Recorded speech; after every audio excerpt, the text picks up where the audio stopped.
Welcome to Clandestine Cases. The fog had descended upon Whitechapel as it often did in the late autumn. It clung to the cobblestone streets like a blanket, swallowing up the cries of the street vendors and muffling the hurried footsteps of late-night workers returning home.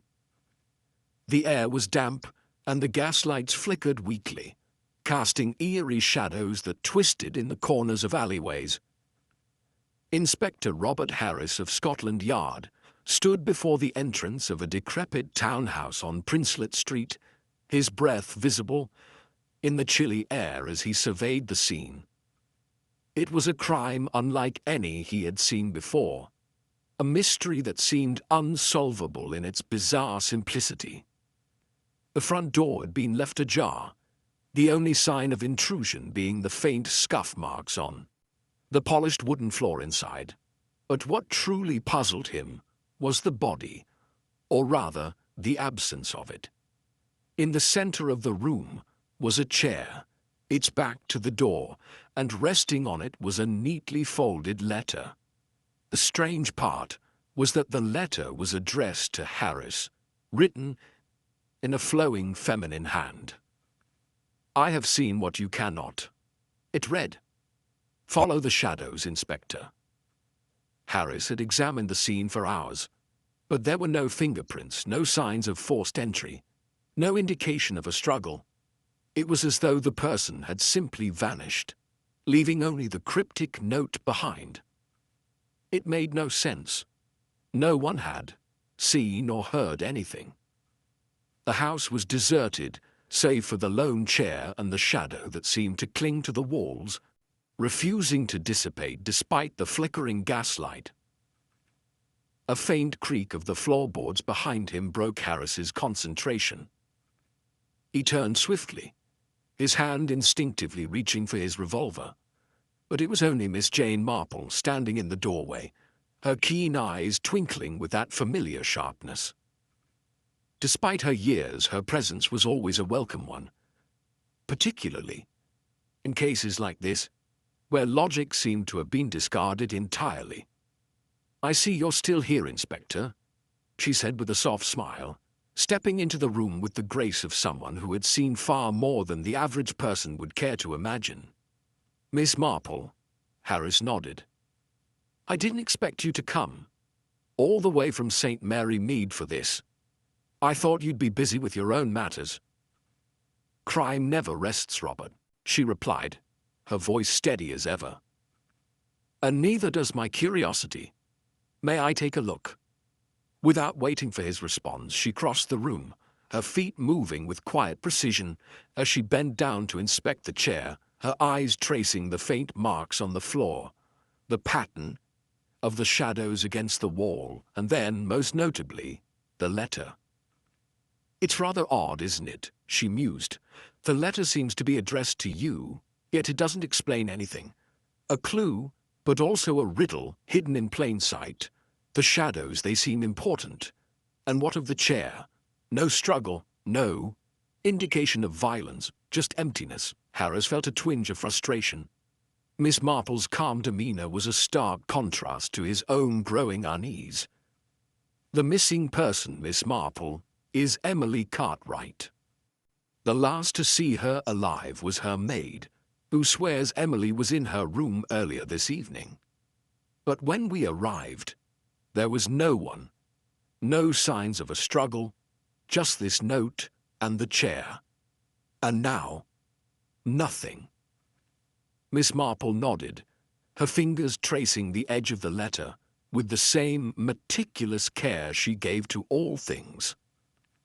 "I don't believe the letter is meant to mislead, Robert. It's a message, but it's not the only message here." "Then what is?" "The shadows," she repeated softly. "They are not just something to observe. I believe they're the key to understanding this crime." Harris raised an eyebrow, his thoughts racing. He had always admired Miss Marple's ability to find connections where others saw only chaos. But this was unlike any case he had ever encountered.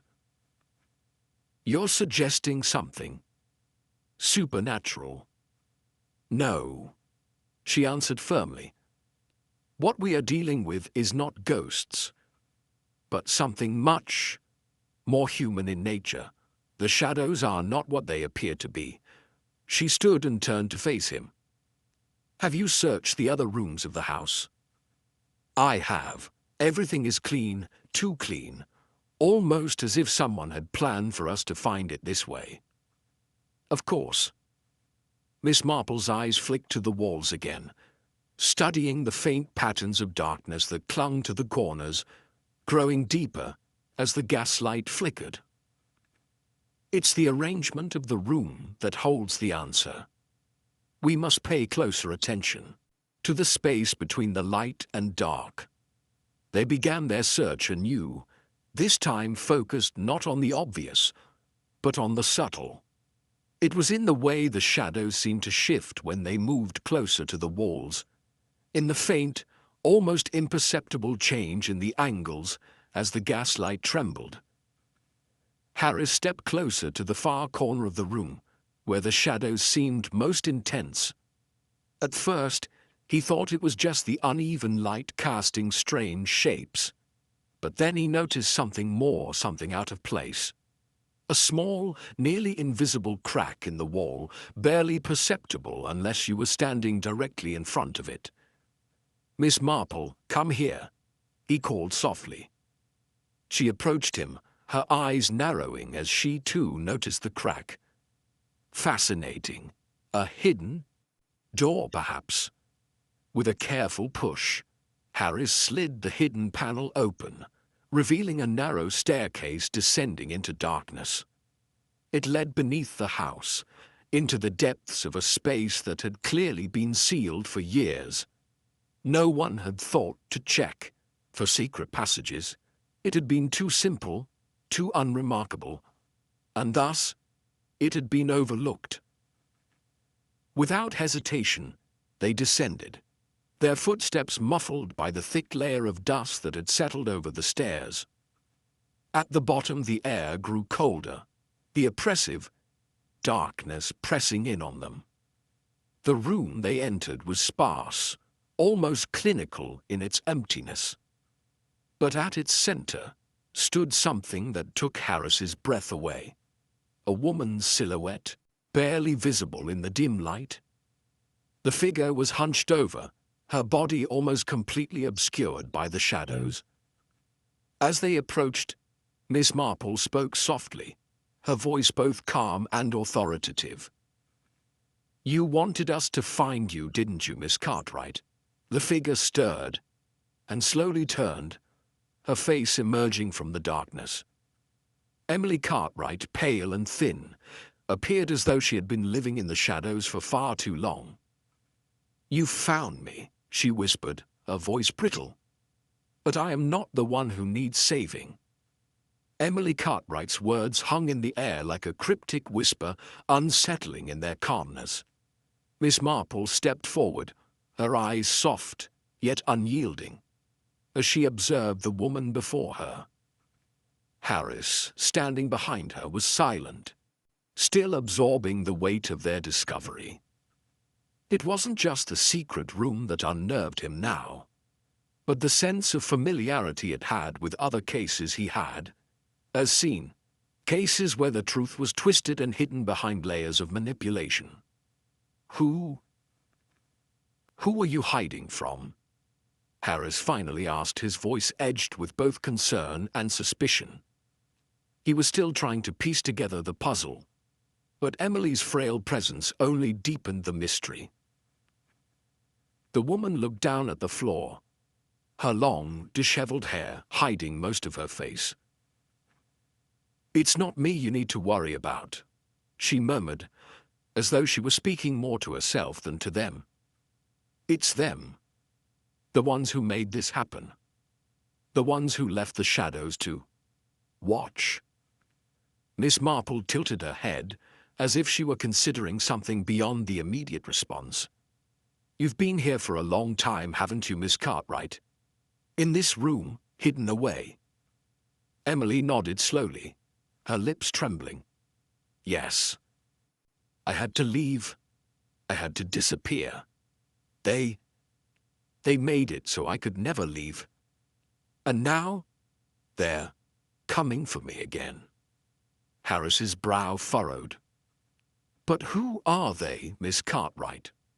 What do you mean by shadows?" Emily's hands gripped the edge of the stone wall beside her, her eyes darting to the door behind them. "You won't believe me," she said softly. "But they were always there, watching, waiting for me to make the wrong move." Miss Marple exchanged a glance with Harris. "Perhaps we should start with what's missing, Inspector," she suggested. "What was it that led you to this place? What made you so certain of her disappearance?"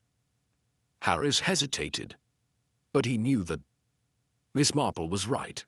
He turned his attention back to the room, his eyes now scanning it with fresh determination. Everything here seemed so meticulously placed, as though someone had tried to make it appear ordinary, even though it clearly wasn't. Then something caught his eye. A small, insignificant detail.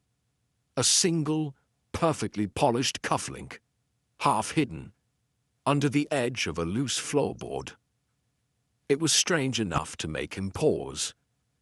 It didn't belong here, not in this decaying room, and certainly not in the hands of someone like Emily Cartwright. The cufflink wasn't hers. Harris bent down to retrieve it, his fingers brushing against the smooth metal. The design was simple, an engraving of an ornate crest, the kind one might find on a man's high-end suit. A family crest, perhaps. "You recognize this, Miss Cartwright?" Harris asked, holding the cufflink up for her to see. Her eyes widened for a split second, and then she quickly looked away, an almost imperceptible flicker of panic crossing her face before she regained her composure. I don't know," she stammered, her voice tinged with a nervous tremor. "It's not mine.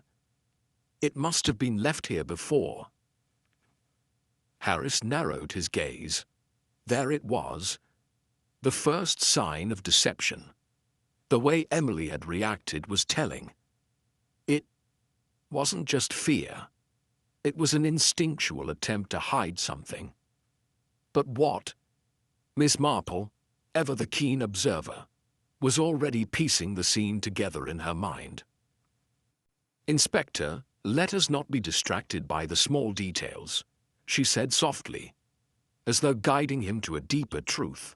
"The cufflink is important, yes, but we must remember why it's here. This room, the shadows, and the cryptic clues left for you. They're all part of the same puzzle." "But what does it mean?" Harris asked, his voice frustrated. "I'm missing something, Miss Marple. Why would she react this way?" Miss Marple placed a hand on his arm, her touch light but reassuring. "You're thinking too much about the object itself. It's the person it belongs to who holds the key." The words hung in the air, and Harris felt a sudden, unnerving sense of clarity. It wasn't just the cufflink. It was the person it symbolized. Someone who wasn't supposed to be part of this puzzle. Someone who had been hiding in plain sight, masked by deception. "Miss Cartwright," he began, turning back to her with renewed focus. "Who does this belong to?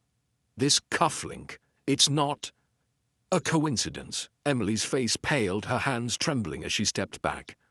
"I don't know," she whispered again, her voice nearly cracking. "I've told you all I know. Please, you have to believe me." Harris's patience was wearing thin, but Miss Marple's calm presence kept him grounded. She took a step forward, her eyes never leaving Emily's face. "Inspector," she said quietly, "let's consider the possibility that Miss Cartwright is telling us the truth. But perhaps there's someone else who knows more. Someone who may have been involved in her disappearance." The weight of the realization hit Harris like a hammer. Someone else had to be involved. Someone who had used Emily's fear to manipulate the situation. They had made it seem as though she had vanished of her own accord, but in reality, she had been hidden away, forced into isolation by a figure who had controlled every aspect of her life. His thoughts turned back to the note, the one left behind, in the chair. "Follow the shadows, Inspector."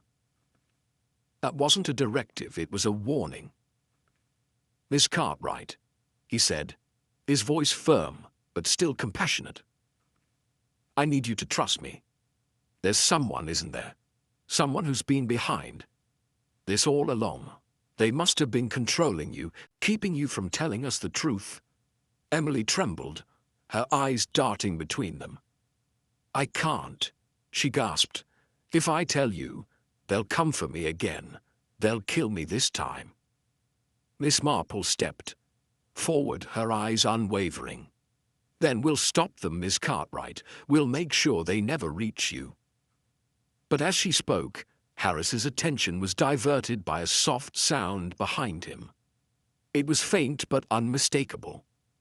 A light creak, as though someone, or something, had just moved within the shadows. The room seemed to tighten around them, the darkness seeping in once more, just as it had before. "Inspector," Miss Marple said, her voice steady but urgent, "you're not alone in this room." The shadow had returned. The air in the hidden room was thick with tension, as though the very walls were pressing in, forcing the truth to surface. Harris stood still, listening intently, but the faint creak had ceased, leaving only the distant hum of the night beyond. The shadows in the corners seemed to stretch even further now, as if mocking the fragile light they had left behind. Miss Marple's sharp gaze never wavered from Emily Cartwright, who had gone utterly still, her breath shallow as she took in the unspoken warning in the room. "Inspector, perhaps we should step outside," Miss Marple suggested, her voice calm, though her eyes held a certain urgency. "This room has grown too heavy with secrets. The truth will come, but not under this oppressive weight." Harris nodded, his gut telling him that something was amiss, but he had yet to figure out exactly what. He gestured for Emily to move toward the door, his mind racing with the cryptic messages and the unsettling silence that had enveloped them since their arrival. Once they were back outside, in the cool night air, Harris took a deep breath. The fog had thickened, but there was no time to dwell on the surroundings. He needed answers, real ones. "Miss Cartwright," he began, his voice firm but not unkind, "we need you to tell us everything you know. There are too many inconsistencies here, and your silence won't protect you any longer. Whoever's hiding in the shadows is using you, and we need to find them." Emily looked at him, her eyes wide with fear. "I've told you all I know, Inspector. I don't have anything else to say. Please just let me go." Before Harris could respond, Miss Marple spoke softly, her gaze distant as though already contemplating the next piece of the puzzle. "Robert, let us start with the witnesses. We've already seen what Miss Cartwright is willing to share, but perhaps we should talk to others. They might know something we've missed." Harris turned to Miss Marple, seeing the quiet certainty in her eyes. "You're right. We need to get to the bottom of this. I'll arrange for the maid to be questioned." The maid, a woman by the name of Sarah Trenton, was waiting for them back at the station. She was visibly nervous, wringing her hands together as she sat across from them. The dim light from the oil lamp flickered in the small, cramped room where they had been seated. Her eyes darted between Harris and Miss Marple, her lips trembling. "Sarah," Harris began, "we need to know exactly what happened the night Miss Cartwright disappeared. Tell us what you saw." The maid hesitated for a moment, her face pale as she looked down at her hands. I don't know much, sir. I only know what I heard. She looked up, her voice cracking. Miss Cartwright. She seemed so strange that night. She was restless, pacing about her room, talking to herself. I didn't think anything of it at first, but then she left. I didn't see her go, but I heard the door creak open. I tried to follow, but when I opened the door, she was gone. I couldn't find her anywhere. Did you see anyone else in the house? Harris asked, keeping his tone measured, even though a growing sense of unease gripped him. Sarah paused. No, sir. Just her. I didn't see anyone else leave. And I didn't hear anything more. She stopped abruptly, her eyes wide, a sudden flush of guilt crossing her face. What is it, Sarah? Miss Marple asked, her voice soft but insistent. The maid looked around, her eyes flitting nervously between the two of them. There's something else, something I didn't tell anyone before. That night, just before she left, I saw something. A figure in the hallway, just outside her room. It wasn't clear, but I swear it was there. Watching her, Harris leaned forward, his interest piqued. What did the figure look like? Can you describe it? Sarah shook her head, her expression filled with confusion. No, it was too dark. I couldn't make out any details, but I know I saw something and I heard whispers too. Strange, distant whispers, like someone was trying to hide. Miss Marple exchanged a glance with Harris, a thoughtful frown forming on her face. Sarah, did anyone else in the house ever speak of hearing these whispers? Were there any other signs of unusual activity? The maid nodded a little too quickly. Yes. Mrs. Cartwright, Miss Emily's mother, she mentioned hearing voices too, but she said it was just the wind, nothing to worry about. But I heard it, and I know what I heard. Anything else, Sarah? Harris pressed, sensing that she was holding back more than she was letting on. The maid's eyes flickered toward the door, as though she were expecting someone to enter at any moment. She swallowed hard. I just want to leave this place. I don't want to be here anymore. Harris stood, his mind spinning as he exchanged another glance with Miss Marple. Thank you, Sarah. We'll get to the bottom of this. As Sarah hurried out of the room, Miss Marple remained seated, her eyes thoughtful. There are contradictions in what she said, Robert. She's clearly nervous, but something is off. The way she hesitated before mentioning the figure in the hallway, it doesn't sit right. Harris nodded. Agreed. But it's the whispers I find troubling. They sound like something more than just nerves. Someone else was in that house, someone who may have known Emily's every move. Indeed, Miss Marple mused, her expression unreadable. There are hidden motives here, Robert. The maid is afraid, but she's also hiding something. It's more than just fear of the shadows. She's afraid of something, someone. We'll need to dig deeper, find out more about her relationships with the family. Before they could continue their conversation, another figure arrived at the station. A man, in his late 40s, dressed in a dark, nondescript suit. His demeanor was calm, almost too calm, as he introduced himself as Charles Henley, an old acquaintance of the Cartwright family. He had been the one to notify the authorities of Emily's disappearance, though his involvement seemed minimal, even distant. Inspector Harris, Miss Marple, he said smoothly, his voice low and controlled. I came as soon as I heard about Miss Cartwright. I fear the worst has happened.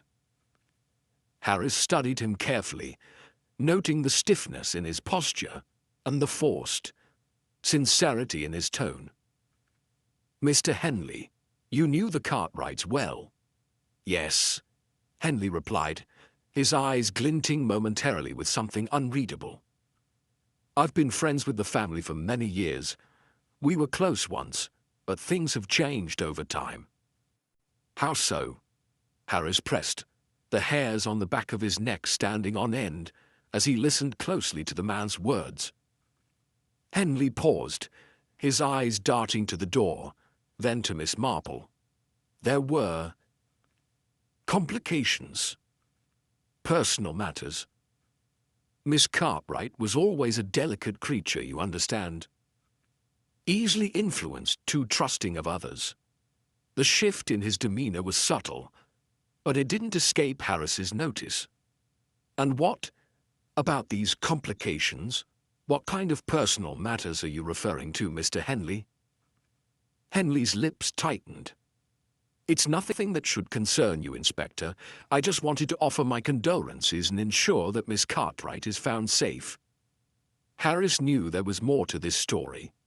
Henley was hiding something, and it was only a matter of time before the truth would surface.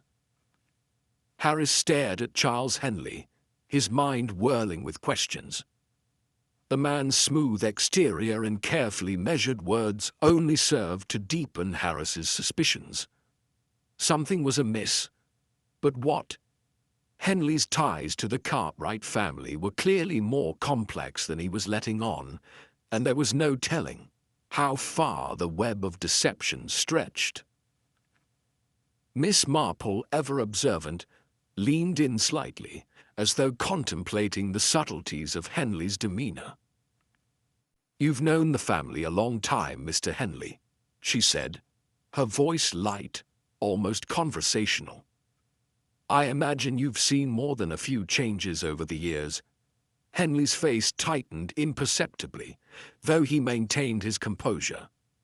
Yes, Miss Marple, the Cartwrights have seen their share of challenges, as most families do. But I assure you my interest in their current situation is purely out of concern for Emily. She was a troubled soul. Troubled souls often find themselves in dangerous situations, don't they? Miss Marple's tone was calm, but there was a sharpness behind her words that hinted at the undercurrent of suspicion. Harris felt a chill run down his spine. Henley's lips pressed into a thin line, but before he could respond, Harris interrupted. Mr. Henley, you mentioned complications earlier. What exactly did you mean by that? Is there something you're not telling us? Henley shifted uncomfortably in his seat, his eyes momentarily darting to the door, as though looking for an escape. It's not my place to say, he said finally, his voice tight. But I will say this, the Cartwrights have never been what they appeared to be. There are things about their past that they would rather remain buried. Harris leaned forward, sensing that Henley was close to revealing something significant. What kinds of things? He pressed. Are you suggesting there's something in Emily's past that might explain her disappearance? Henley hesitated, then seemed to come to a decision. He looked around the room again before speaking, his voice dropping to a whisper. There are rumors, Inspector. Whispers about a financial scandal that nearly destroyed the family years ago. It's said that Emily's father, Samuel Cartwright, was involved in some sort of shady dealings. The details are murky, but there's no mistaking the tension that came with it. If Emily found out the truth, if she uncovered something, it could explain why she left. Miss Marple's eyes narrowed as she absorbed this information. A scandal, you say? And you think Emily stumbled upon it? Henley nodded, his face grim. It's possible. Emily was always more perceptive than people gave her credit for. She was bright, perhaps too bright for her own good.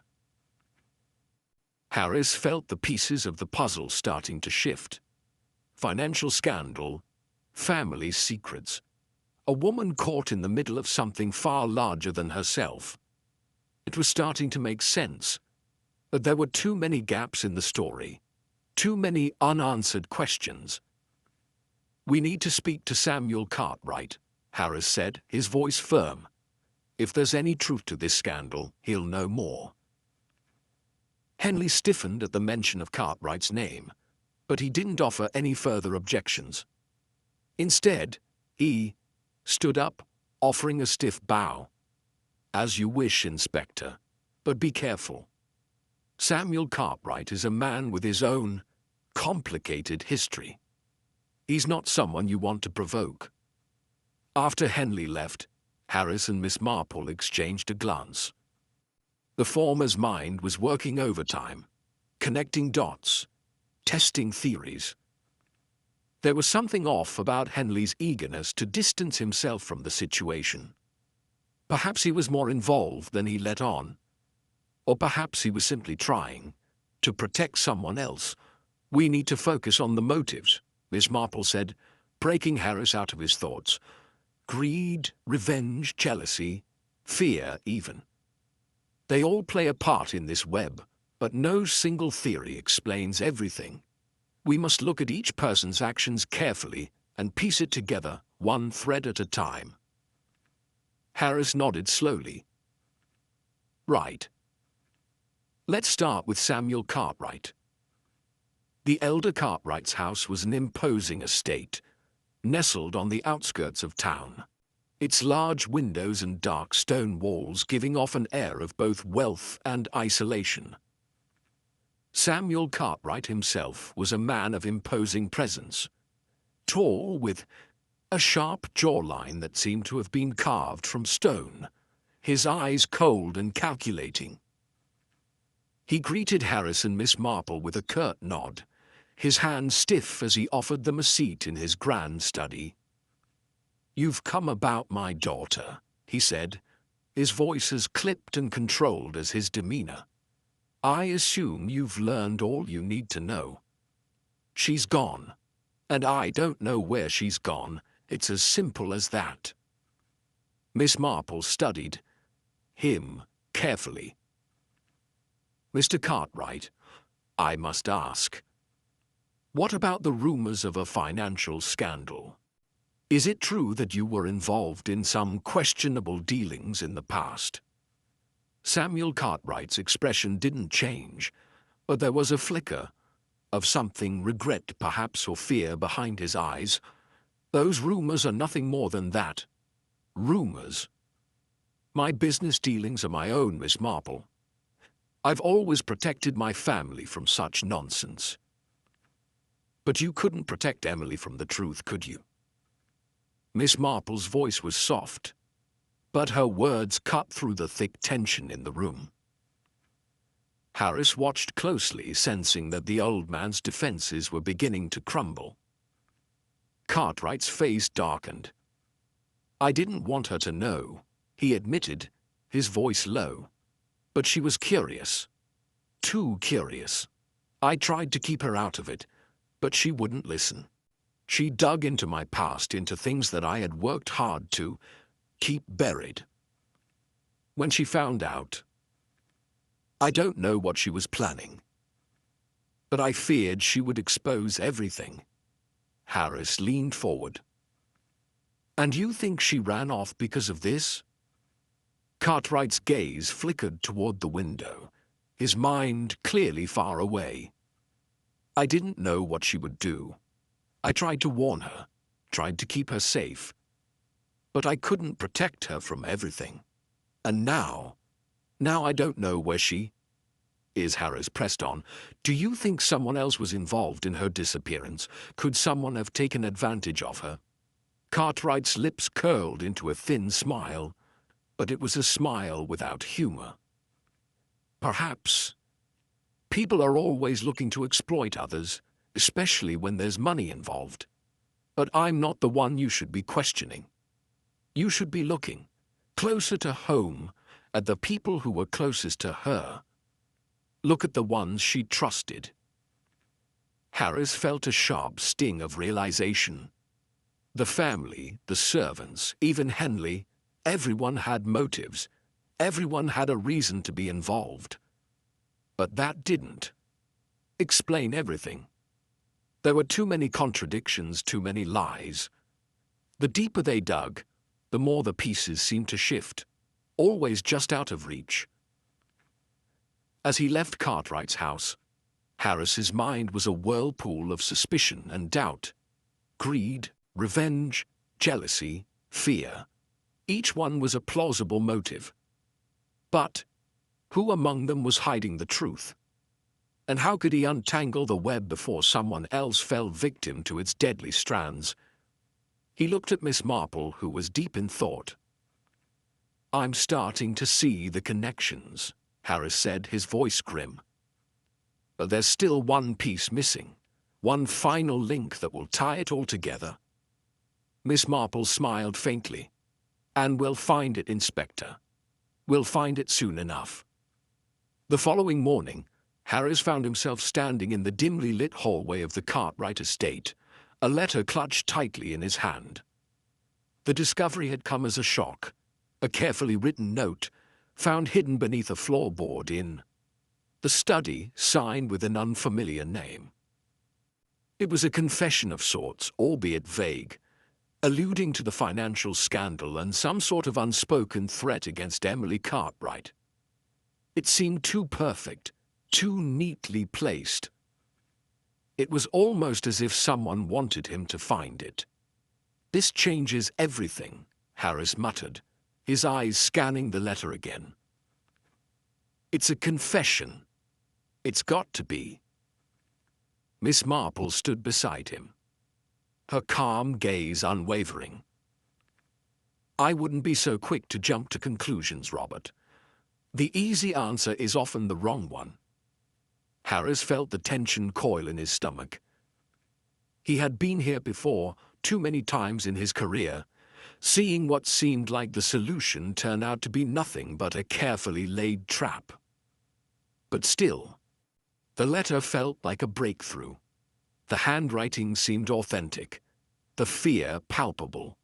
In its words, "Could be someone in the family wrote it," he said, rubbing his temple. "Trying to throw us off the scent." Miss Marple shook her head slowly. "Or it could be someone else entirely. But we must not let this lead cloud our judgment. Let's take it to the authorities and we'll see how they respond." With a feeling of growing certainty, they made their way to the police station. The weight of the letter in his hand felt almost unbearable, as though it carried the answers to everything. It was a breakthrough, no doubt about it. But was it the right one? Once inside, Harris wasted no time. He presented the letter to Inspector Collins, who looked it over with a raised eyebrow. "Well, this certainly seems to confirm everything we suspected, doesn't it? A confession from the very person we were looking for. Perhaps we can finally call this case closed." Harris couldn't shake the unease gnawing at him. Collins seemed far too eager to believe the confession, and in his experience that was never a good sign. People didn't usually confess so neatly. They didn't leave behind evidence wrapped in a bow. "I don't know, Collins," Harris said, his voice tight. "It's all a little too clean, too convenient." Collins shrugged, still scanning the letter. "What's the harm in following this lead? It may not be perfect, but it's something." Harris watched him for a moment before speaking again. "I think we should hold off, just for a bit. We've come this far, haven't we? Let's dig a little deeper before we jump to conclusions." Collins raised an eyebrow, clearly irritated by Harris's skepticism. "And how long are we supposed to wait then? Emily Cartwright is gone, and we've got someone admitting to their involvement. I'd say we've got enough to wrap this up." Miss Marple's voice cut through the tension like a knife. "There is no such thing as enough in matters like this, Inspector," We must be absolutely certain, or else we risk overlooking the real culprit. Sometimes the answer is hidden right before our eyes, disguised as the obvious. Collins looked between them, clearly frustrated, but the quiet wisdom in Miss Marple's words held him back from pressing further. Harris could see the battle inside his mind. A part of him wanting to take the easy victory, and another part hesitating just as Harris had. He didn't want to rush this. Not now. "We'll hold off on the announcement," Harris said firmly. "But I'm not closing the case yet. We need more." Collins didn't look pleased, but gave a stiff nod, evidently willing to humor Harris for the time being. "Fine. Oh, you're not going to like it when this blows up in your face." As Harris and Miss Marple left the station, the unease didn't dissipate. It settled deeper, like a heavy weight in his chest. The confession was just too perfect. It had the marks of a setup all over it, almost like someone wanted them to follow the trail. But why? What was the purpose of guiding them down this path? "Something's wrong," Harris said under his breath as they walked through the crowded streets. "It feels wrong." Miss Marple was quiet for a moment, her steps slow and deliberate as she considered his words. "Perhaps it's time we take another look at the people involved. Not just the family, the servants, Henley, even the others around her. What do they know that we haven't uncovered yet?" Harris nodded, though he couldn't shake the thought that the truth was slipping just out of reach, like a shadow in the fog. "We'll start with Henley. If anyone has the answers, it's him." They returned to Henley's estate later that afternoon, the air thick with the weight of their suspicions. Harris was determined to get to the bottom of the mystery, but as he and Miss Marple stood in front of Henley's imposing door, he couldn't shake the feeling that the closer they came to the truth, the more it slipped through their fingers. Henley greeted them at the door with an air of feigned cordiality. "Inspector, Miss Marple, I didn't expect to see you again so soon. I trust you found what you're looking for." Harris wasted no time in presenting the letter. "This was found at the Cartwright estate. It's a confession, Mr. Henley. Do you have any idea what to make of it?" Henley's eyes widened for the briefest of moments, a flicker of genuine surprise crossing his face. He quickly masked it, however, offering a nervous chuckle. "A confession, you say? How convenient. It's almost too easy, isn't it?" Harris narrowed his eyes. "You don't seem shocked by this, Mr. Henley, almost as though you were expecting it." Henley's smile faltered, and for the first time, Harris saw a crack in the man's perfect facade. I don't know what you mean," he stammered, his voice faltering just slightly.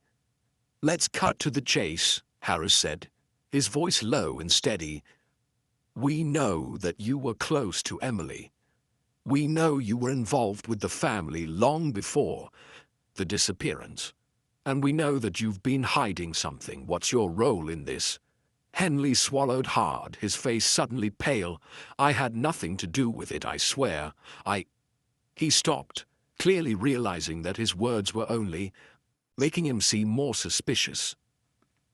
"Look, all I know is that Emily, she was in danger. She knew too much. I tried to warn her." Harris pressed on. "Warn her about what?" Henley's gaze dropped to the floor, and for a long moment he said nothing. Then, almost as if he couldn't stop himself, he spoke. "I didn't think she'd go this far, but someone else, someone who knew what she was getting into, was pulling the strings. The real danger wasn't just the family secrets. It was someone who had something to lose if Emily exposed the truth." Harris felt a chill run through him.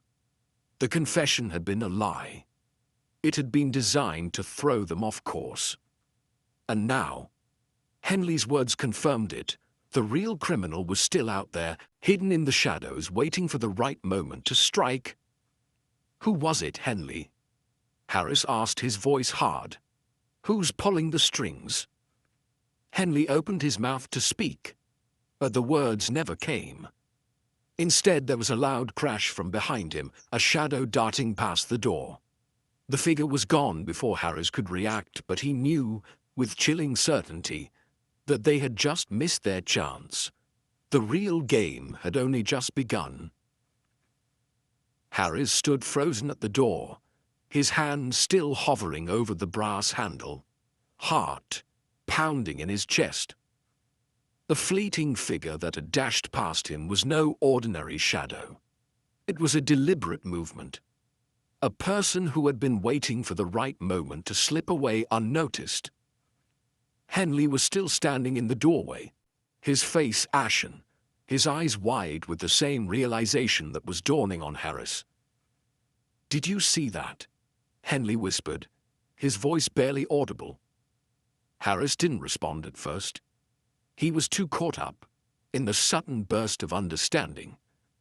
The slip of movement, the sudden urgency. It all felt too deliberate, too orchestrated. Someone had known they were coming. Someone had been waiting for them to show up, to ask the right questions. And now, the shadows had closed in. Miss Marple, her eyes sharp as ever, was already moving. "We need to follow them," she said quietly, her voice cutting through the tension like a thread unraveling. Harris turned to Henley, who was still rooted in place. "Who was that, Henley?" he demanded. "What's going on here?" Henley opened his mouth to speak, but his words faltered. Instead, he backed away from the door, shaking his head as though caught between fear and some unspoken knowledge he couldn't bring himself to voice. "I don't know who it was," he said at last, his voice thick with a mix of guilt and dread. "But you have to understand, this is all tied together. It's not just about Emily. This goes deeper than the family's secrets." Harris pressed him further. "Then tell me what you know, Henley. Now." Henley hesitated, eyes darting between Harris and Miss Marple as if searching for a way out. Finally, he seemed to come to some decision, his shoulders slumping. "There's more to the Cartwright family than anyone realizes, more than Emily realized." Miss Marple stepped forward, her calm presence a stark contrast to the rising tension. "What do you mean? What's been hidden all these years?" Henley swallowed hard, his gaze flicking nervously to the hallway behind him. "It's not just a financial scandal. It's the family's connection to something older, something darker." "Go on," Harris urged, his voice tight. Henley glanced over his shoulder, and for a moment it seemed as though he was debating whether or not to continue. Finally, he stepped into the hallway and motioned for them to follow. "There's a case from years ago," he said in a low voice, leading them further into the house. "One that's been buried by the family ever since. It was an accident, they said. But there are things about it that never made sense." Harris's mind immediately shifted into overdrive. Another case. Something from the past that had been long forgotten. What was it?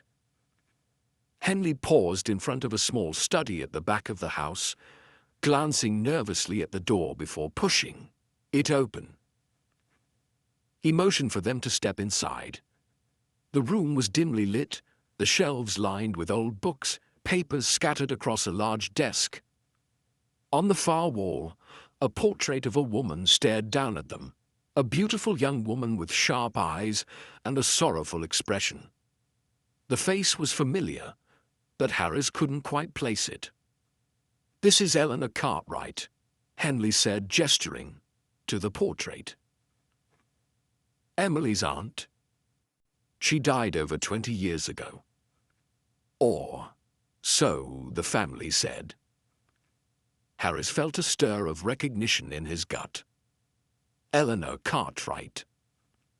The name had surfaced during his early research, but he hadn't paid much attention to it.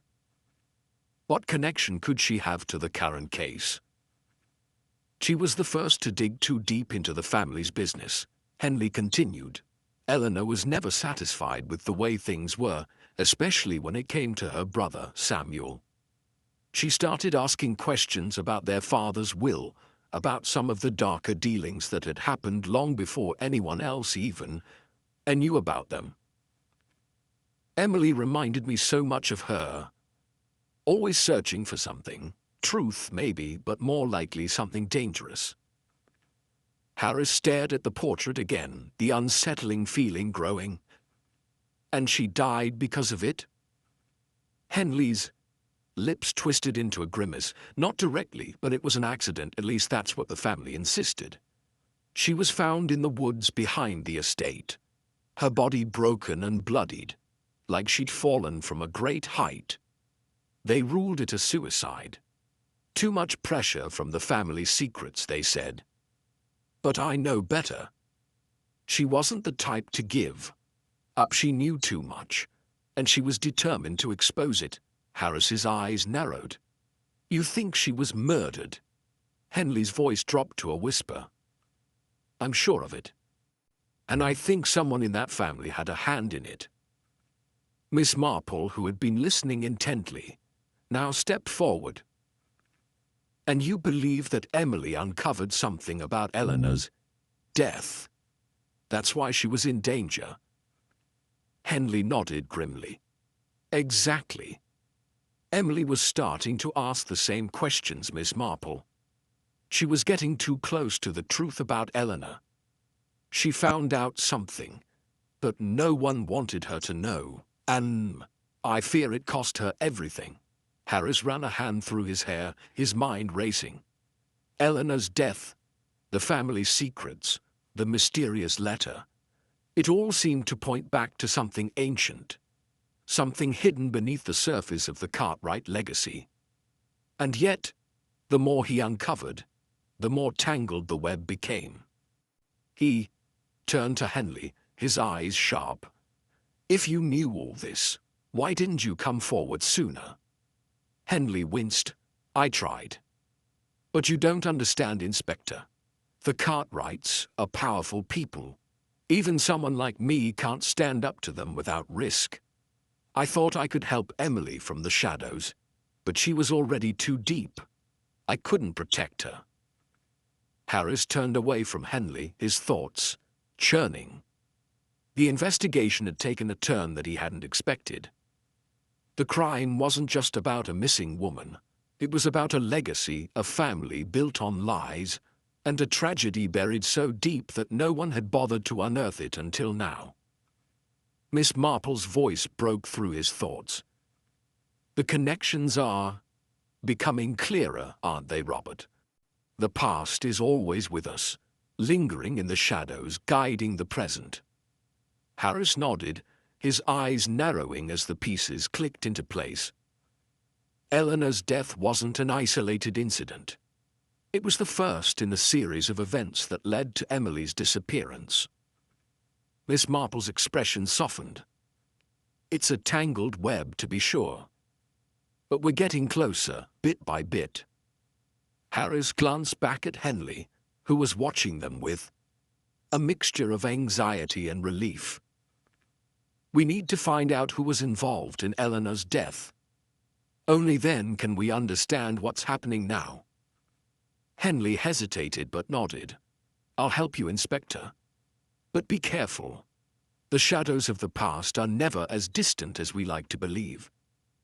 Harris turned toward the door, his mind already racing ahead, the truth now more elusive than ever. The past had a way of resurfacing when least expected, and as the investigation deepened, he couldn't shake the feeling that they were about to uncover something far darker than anyone could have imagined. The sun had begun to dip beneath the horizon, casting a soft amber glow over the landscape as Harris, Miss Marple, and Henley sat around a small, cluttered table in Henley's study. The walls were lined with bookshelves heavy with dusty volumes, and a faint smell of tobacco lingered in the air. The atmosphere was thick with anticipation, each of them aware that they were on the cusp of a breakthrough, but none of them could yet see the way forward. Harris's mind was buzzing with possibilities. The more he thought about Eleanor's death and Emily's disappearance, the more convinced he became that there was something deeply psychological at play, something hidden beneath the surface of this tangled family history. It was a game of manipulation, of lies told so skillfully that even the truth itself was distorted. He needed to approach this from a different angle, something that would reveal a subtle crack in the facade. Miss Marple, ever perceptive, had already picked up on his unease. "You're thinking, Robert," she said quietly, her tone suggesting that she understood exactly where his mind was going. "Something more than just the facts is at work here." He nodded. "Yes. The more we dig, the more I'm convinced that the real truth isn't going to be found in a straightforward confession or a physical clue. It's in the psychology of the people involved." Henley, who had been pacing nervously at the far side of the room, stopped and turned to them. "What do you mean? You think someone's playing us?" Harris looked him in the eye, his voice low. "I don't just think it, Henley. I know it. There's manipulation at play here. Someone is hiding something beneath the surface. And the key to uncovering that lies in understanding how these people think." He glanced at Miss Marple, who gave him a small nod of approval. Harris had been mulling over an unconventional tactic for some time now, something psychological, something that would force a reaction from the people involved, reveal a crack in their otherwise composed facades. It was risky, but it was the only way he saw forward. "I think it's time for a test," he said, his eyes narrowing. "A test of character?" Henley frowned. "What do you mean by that? You're not going to accuse someone else based on some guess, are you?" "No," Harris said, shaking his head. "I'm going to make them believe we've already solved it. I want to see how they react, who shows fear, who cracks under pressure, and who tries to overplay their hand." Miss Marple regarded him carefully. "You're thinking of using a bluff to see who's hiding something?" Harris nodded. "Exactly. We'll make them believe we've uncovered something concrete, something they didn't expect. We'll test their reactions and see who slips up. This isn't about evidence anymore.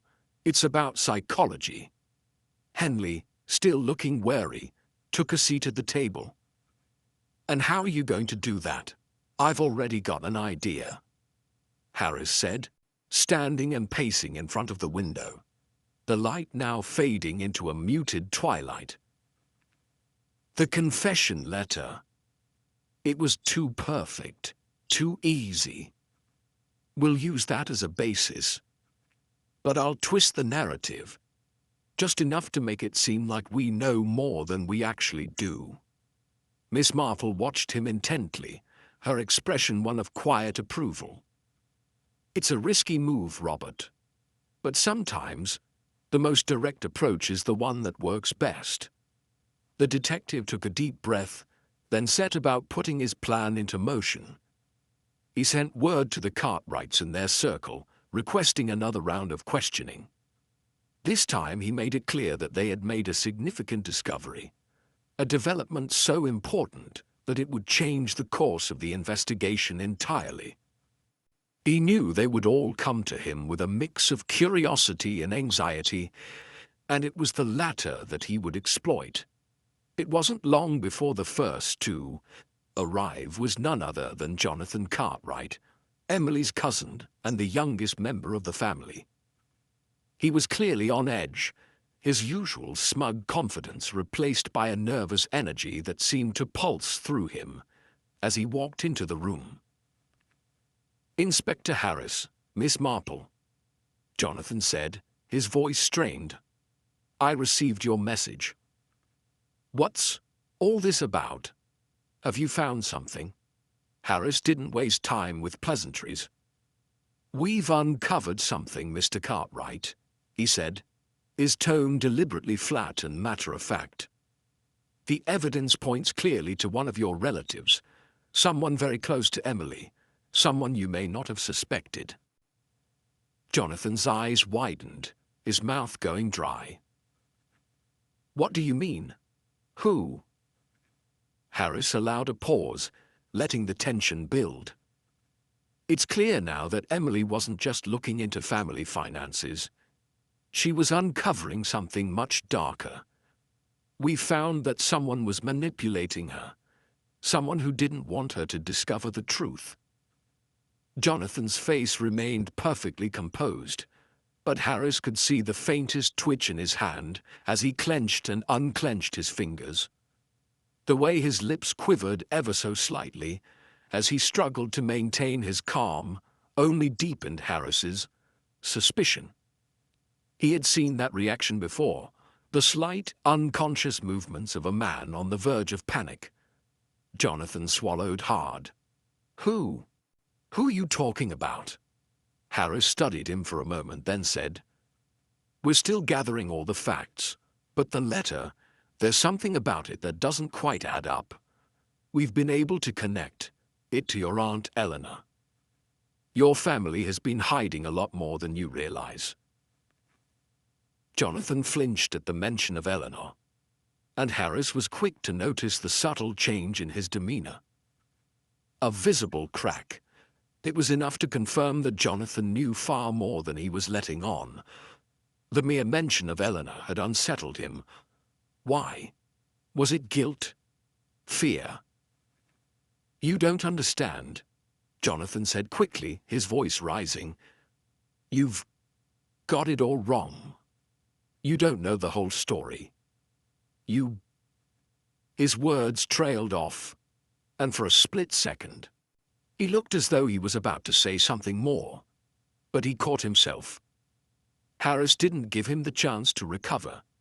He pressed on, pushing Jonathan to the edge. "You seem awfully defensive, Mr. Cartwright. Are you worried about what we might find?"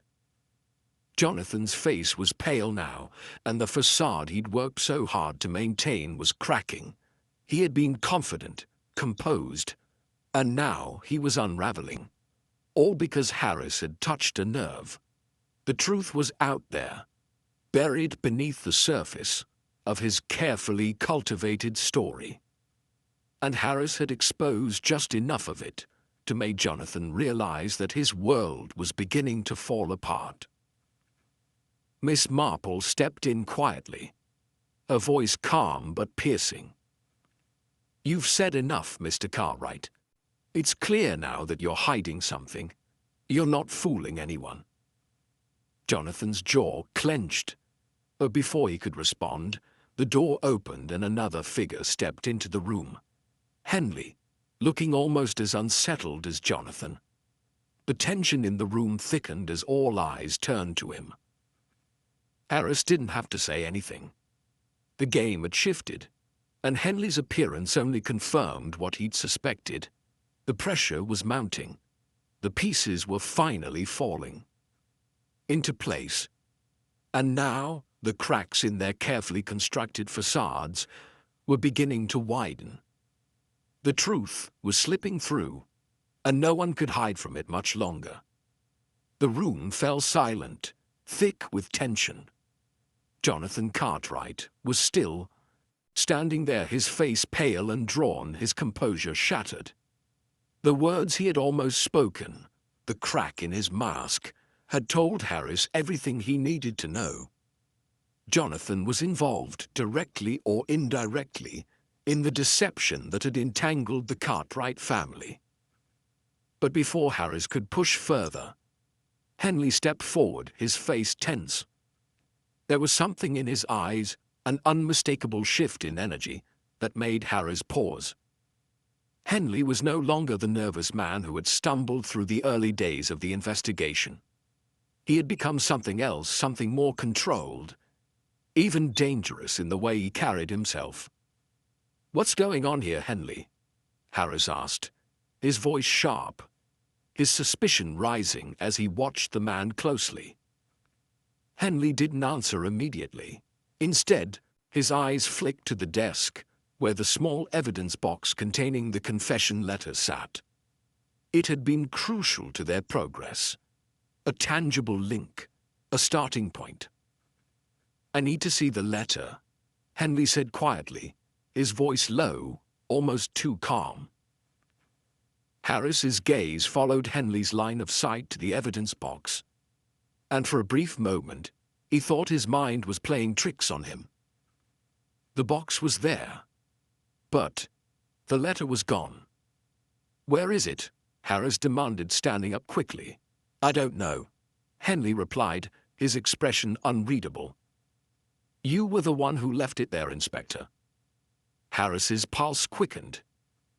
He turned back to Jonathan, his instincts telling him something had gone horribly wrong. The piece of evidence that had driven the case forward, the very thing that tied the Cartwrights to the truth, had vanished. Miss Marple, ever the quiet observer, had been watching all of them carefully. "It seems someone wants to make sure you don't get too close to the truth, Robert," she said softly, her eyes narrowing with an unsettling clarity. "This is no accident. Someone stole it," Harris muttered, the realization dawning on him. "But why? What's the point of taking it now?" Henley's voice was strained as he attempted to deflect, though his nerves were apparent. "Maybe it was a mistake. Maybe it was misplaced. You know how chaotic this house can be." Harris shot him a glare. "Don't play games, Henley. This isn't a mistake. The letter was there, just a few minutes ago. It didn't vanish into thin air. Someone took it. And now we're in deeper than ever." Jonathan, who had been standing in the corner, suddenly spoke up, his voice shaky. "You think I took it, don't you? You think I'm the one trying to ruin everything?" Harris turned to him slowly, watching as Jonathan's fingers twitched, betraying his nervousness. "I don't know who took it, Jonathan, but I'm going to find out. I always do." Miss Marple's eyes flicked to Henley again, noting the almost imperceptible shift in his demeanor. "Henley, what aren't you telling us?" Henley looked at Miss Marple, and for the first time Harris saw a flicker of genuine concern in his eyes. "It's not just the letter, is it? You think someone's been working against us from the inside? Someone has been manipulating the situation all along, haven't they?" Harris didn't need to answer, he could feel it. The sense that they were being toyed with. The pieces they had uncovered, the carefully laid plans, all seemed to be slipping through their fingers. This wasn't just a matter of solving a crime anymore. This was a game of cat and mouse, and the stakes had just escalated beyond what they had expected. "We need to get to the bottom of this," Harris said, his voice cold with determination. The letter wasn't just evidence, it was the key. And now it's gone. Someone's trying to bury the truth before we can expose it. We have to move quickly. He turned to Henley. "Where's the rest of the evidence from the case? The other documents, the reports? We need to check everything now." Henley hesitated, and Harris could see the conflict in his eyes. It was clear that Henley knew more than he was letting on, and whatever knowledge he had, he wasn't willing to share it just yet. "We're not leaving here until we find it," Harris said firmly. "You can either help us, or we can start bringing the police in, your choice." Henley took a deep breath, clearly struggling with his next move. Finally he spoke, his voice low. "There's something I haven't told you. The letter wasn't the only thing that was taken." Harris felt his stomach tighten. What else was taken? Henley looked around the room, then leaned in closer, his voice barely above a whisper. The family journals, the records that go back decades, the ones that detail everything, Eleanor's investigation, the family's secrets. They've been removed from the estate. They're gone, Harris. Miss Marple's expression darkened as she absorbed the weight of Henley's words. Someone is erasing history, one page at a time. They're not just hiding the truth, they're trying to rewrite it. Harris's mind raced as he processed the new information. The letter was gone. The journals were gone. What else could be taken to erase the past completely? The pieces were disappearing faster than he could put them together. And it was clear that whoever was behind this wasn't going to stop until the entire Cartwright legacy was buried, along with anyone who dared to uncover it. "We need to find those journals," Harris said decisively. "If someone is trying to erase the truth, they've made a big mistake. They've underestimated us." Henley looked around, his eyes darting toward the door as though expecting someone to burst in at any moment. "You won't find them here," he said quietly. "The journals were taken out of the house hours ago. I tried to stop them, but it was too late. Someone inside the family knew what was happening. They had to have." "Who?" Harris demanded, his voice now a harsh whisper. "Who took them?" Henley didn't answer right away. Instead, his gaze fell to the floor, and when he finally spoke, his words were heavy with the weight of the truth. "Emily. She was the one who took them." The room seemed to close in around Harris. "Emily? You mean she took the journals? Why? Why would she do that?" Henley nodded slowly, his face a mask of regret. "She was scared, Harris. Scared of what she was uncovering. She didn't want anyone to know the full extent of what was going on, what her family had done. She thought she could protect them by hiding it all." Harris took a step back, trying to process the revelation. Emily Cartwright, the missing woman, had taken the journals herself. Had she been trying to shield her family from the truth? Or had she been trying to protect herself from something much darker? The pieces were coming together, but they were more fractured than ever, and every step forward seemed to send them spiraling 2 steps back. But one thing was clear. The game had changed. Whoever was pulling the strings had gone too far, and, now more than ever, Harris couldn't afford to let the truth slip through his fingers. The stakes had risen, and they weren't just playing for answers anymore. They were playing for survival. Harris could feel the pressure building as he left Henley's office, the revelation about the journal still gnawing at the edges of his mind. He had suspected there was more to this case than anyone had let on. But now it was clear. They were dealing with something far more intricate and dangerous than a mere family dispute. The discovery of Emily Cartwright's involvement in hiding the journals only added more weight to the already complex puzzle. As he made his way toward the stairwell, his thoughts racing, the sudden shrill ring of his phone cut through the silence, making his heart jump in his chest. Without hesitation, he answered. "Harris," he snapped, his voice tight. "It's Henley," came the voice on the other end, strained with panic. "You need to get back here, now." "What is it?" Harris demanded, his steps quickening. His mind was already flashing through the worst possible scenarios. "Emily. She's gone," Henley said, his voice quivering. "Someone broke into the house, right? Under our noses. The doors were locked. There's no sign of forced entry, but she's gone. And there's something else. Something worse." Harris didn't wait for Henley to finish. "I'm on my way." The drive back to the Cartwright estate was a blur. the urgency of the call driving him forward, his thoughts churning with dread. What had happened? Why would Emily have disappeared now? Had she been taken? Or had she fled on her own? As he arrived, he saw the scene before him.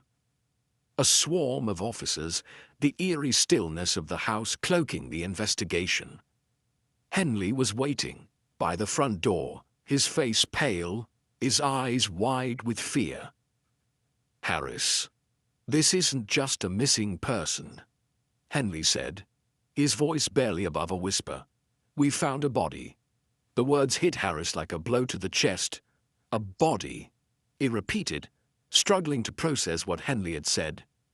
"Who?" "Upstairs," Henley replied, his eyes darting nervously. "We found Eleanor Cartwright. She's dead, the fall." Shock of the statement struck Harris like a thunderclap.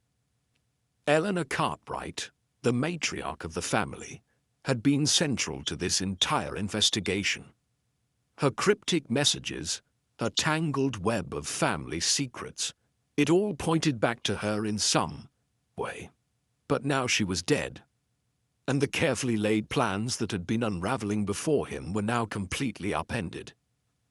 He followed Henley inside, past the gathered officers, their faces grim. The house felt different now, heavy with something sinister, as though the walls themselves were conspiring to keep its secrets. They led him to the grand staircase, and as Harris ascended, the sight of Eleanor's body sent a chill down his spine. She lay sprawled at the foot of her bedroom door, lifeless and pale, her face twisted in an expression of shock. Blood stained the carpet around her, and the bloodstains were unmistakably fresh. Harris knelt beside her, his trained eyes quickly scanning the scene. There were no signs of a struggle, but the lack of struggle only made the death all the more chilling. It was as if Eleanor had known her fate was coming, as if she had been resigned to it, waiting for the inevitable. "Who found her?" Harris asked, his voice steady despite the turmoil inside. Henley swallowed hard. "I did. I came up here after Emily disappeared. I thought she might be hiding in her room, but when I opened the door, I found Eleanor." Harris turned his gaze to Henley. "And Emily?" Henley's voice trembled. "There's no sign of her anywhere. I thought she might have left, but this changes everything." Harris stood up, his mind whirling with the implications. Eleanor Cartwright had been murdered, and Emily was now missing. But it didn't make sense. If Emily had been behind the disappearance of the journals, why would she suddenly vanish herself? And what was the connection between the two deaths? "What happened, Henley?" Harris asked. "What exactly did you find?" Henley's face was pale, his eyes darting around the room as though seeking answers from the walls themselves. "I don't know. I found her like this. But there's something else, something you need to see."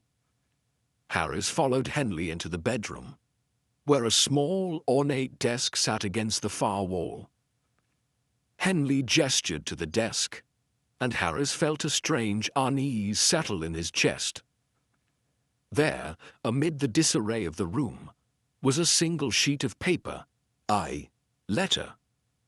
He picked it up, scanning its contents quickly. The handwriting was erratic, the words hastily scrawled. But the message was clear. "You're too late. The truth is already buried. There's nothing left to save. If you want to stop what's coming, you'll have to act fast, but you won't make it in time." Harris's stomach twisted. The letter was a direct threat, a warning, and it wasn't just about Eleanor's death. Whoever had killed her was playing a far larger game, one that was still in motion, one that had yet to reach its deadly conclusion. As Harris turned to face Henley, he realized the truth. This wasn't over. The villain, whoever they were, was still out there. And they had been 2 steps ahead all along. The game had just escalated from an investigation to a race against time.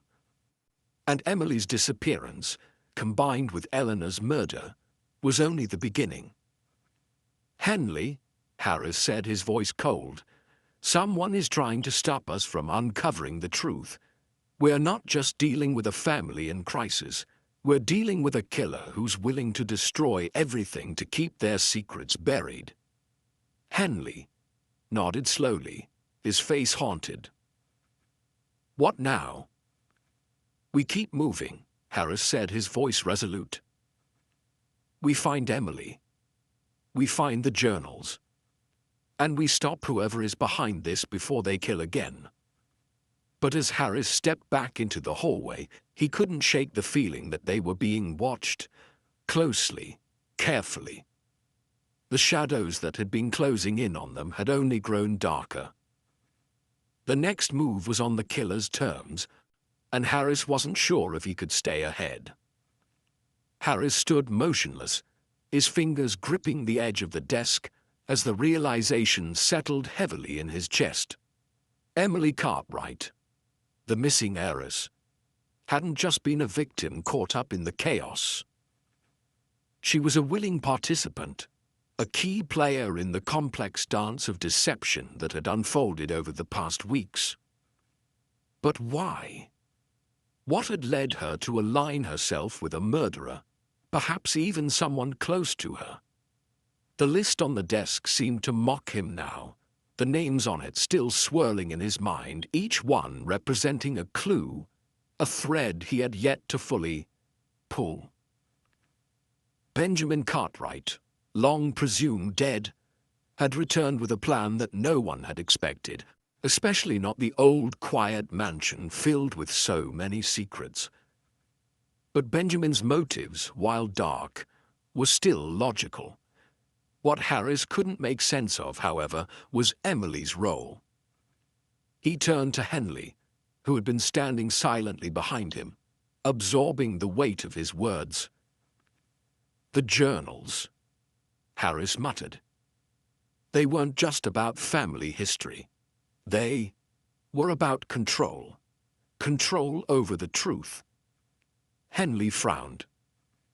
So Emily wanted the journals to disappear. But why would she help him, Benjamin Cartwright, the brother nobody spoke of? "Exactly," Harris replied, his mind racing. "And that's where the psychology of this case comes in. Something triggered Emily's involvement. Something far deeper than just greed or fear." Henley took a step forward. "You think there's a personal reason? A deeper connection between them?" Harris nodded. "I do, and that connection is the key to understanding everything." He closed his eyes for a moment, piecing together what he knew. Emily had never seemed like the typical victim. She was always calculating, a woman with more than enough means to control her own destiny. But something had shifted in her recently, something that had made her susceptible to whatever Benjamin had promised her. He had come back not just for revenge, not just for money, but for something far more elusive. "Henley," Harris said, his voice steady now, "I believe Emily was never after wealth or power. She was after something far more elusive, a sense of belonging. A family that had long been broken, a love that had been lost." Henley looked confused. "Belonging?" "Yes," Harris continued. "Emily wasn't trying to escape. She was trying to find a way back into a family that had rejected her. Benjamin, despite everything, was the only one who could offer her that. And it wasn't just about him being her brother, though that in itself was a powerful pull. It was about the idea of resurrection, of restoring what had been lost." Henley's gaze softened slightly, But Harris could see the skepticism still lingering in his eyes. But what's the motive behind all this chaos? Why would Emily kill her own aunt, her own flesh and blood? Why the lies? Why the manipulation? The truth is simpler than we think, Harris said slowly, his eyes locking onto Henley's. Emily didn't kill Eleanor just for inheritance. Eleanor was the last barrier between Emily and her dreams of reclaiming a family that had been shattered for so long. Eleanor stood in the way of her belief in a perfect, unified Cartwright legacy. Benjamin understood that and used it against her. He offered Emily a chance to rewrite history, to become a Cartwright again in the truest sense. But it required sacrifice. And Emily was willing to make it. Henley's face paled. Are you saying she murdered Eleanor out of some twisted need for acceptance? She killed her aunt to create a new family order. Harris nodded grimly. It was about control, Henley. About who had the power to shape the future. For Emily, that meant aligning with Benjamin, even if it meant killing the last remaining thread to the old Cartwright legacy. She did it for the chance to become part of something larger than herself. Henley stared at him for a moment, the weight of the revelation sinking in. But what about all the lies, the cover-up, the deceit? Emily could have walked away. Could have, Harris said, but she didn't. She was too far gone into the idea of family, of the Cartwright legacy. In her mind, what she did was justified. She didn't just kill Eleanor for money or power. She killed her to prove she could be part of something again. To prove that she could be loved, that she could belong. A silence hung in the air between them, thick with the weight of the truth. And Benjamin, Harris said, his eyes narrowing, he knew exactly how to play her. He promised her something she'd been yearning for her whole life, a place in the family. He had orchestrated everything from the shadows, making her believe that everything she did, every step she took, was to restore balance to the family name. But that doesn't explain everything, Henley said, a thought occurring to him. What about Emily disappearing?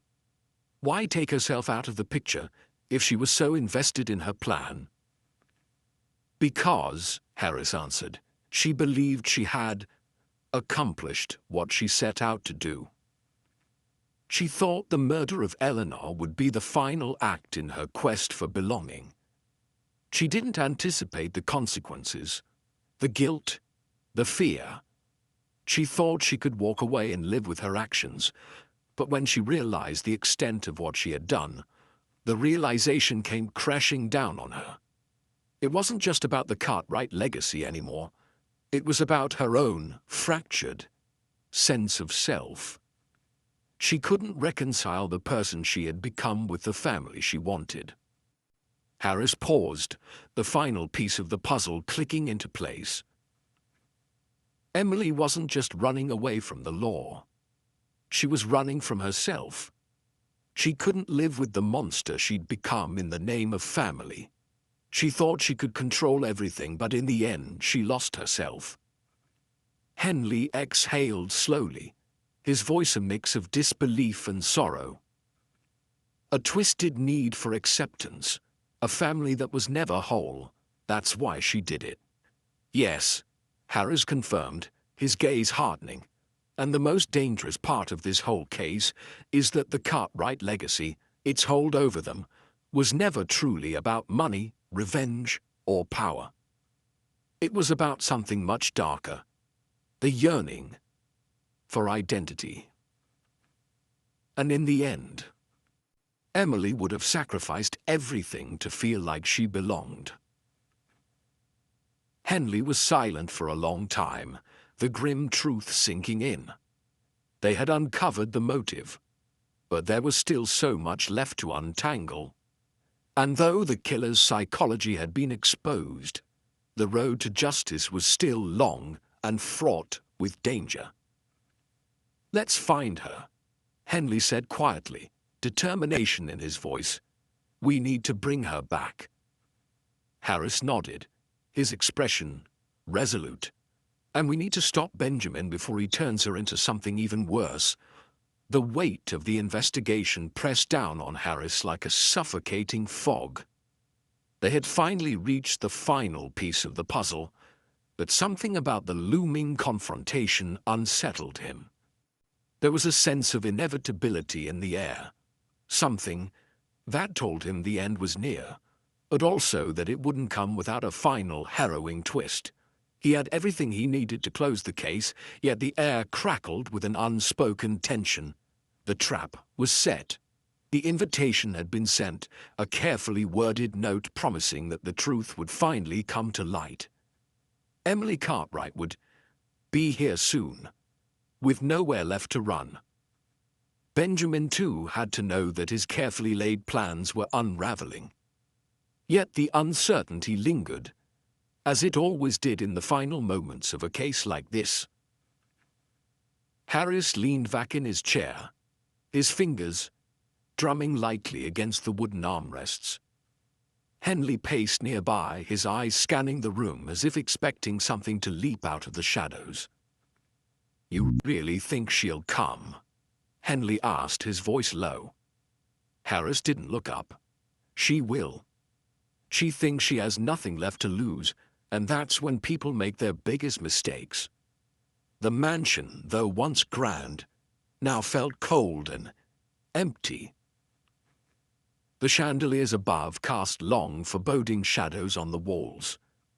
Outside, the wind howled against the windows, a reminder that the storm that had been brewing for days wasn't just a metaphor for the tension between them and the Cartwrights. Henley stopped pacing and fixed Harris with a look. "And what about Benjamin? What if he's planning something unpredictable?" "He will be," Harris said with a knowing calmness. "But that's what makes this so crucial. Emily is the key. Benjamin is nothing without her. Once we have her, he's finished." Henley nodded, though there was still an uneasy edge to his expression. "And if she doesn't confess, if she tries to run or deny it all?" "We'll be ready," Harris said, his voice quiet but resolute. "We've worked the angles, Henley.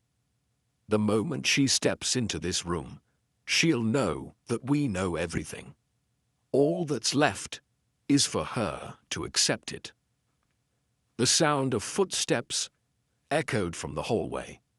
Henley tensed, his hand instinctively reaching for his jacket. Harris raised a hand, signaling for calm.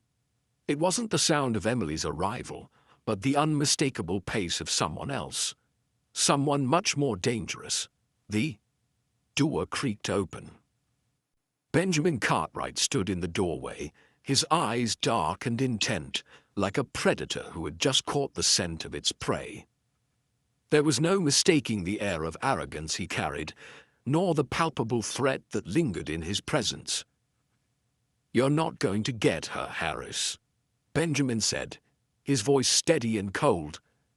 "Not tonight. She's already gone." Harris didn't flinch. "I think you've miscalculated, Benjamin. She'll be here. And when she arrives, we'll have everything we need to make sure she faces the consequences of her actions." Benjamin stepped into the room, his movements deliberate. "You still don't understand, do you?" His gaze shifted to Henley. "You think she's the key to all this? She's just a piece of the game. She'll slip through your fingers just like everyone else." Harris stood up, his voice unyielding. "I understand more than you think. And it's over. The game is finished." For a moment they stood there, locked in a silent standoff. Then, without warning, the door creaked again. Emily Cartwright entered, her steps slow and measured.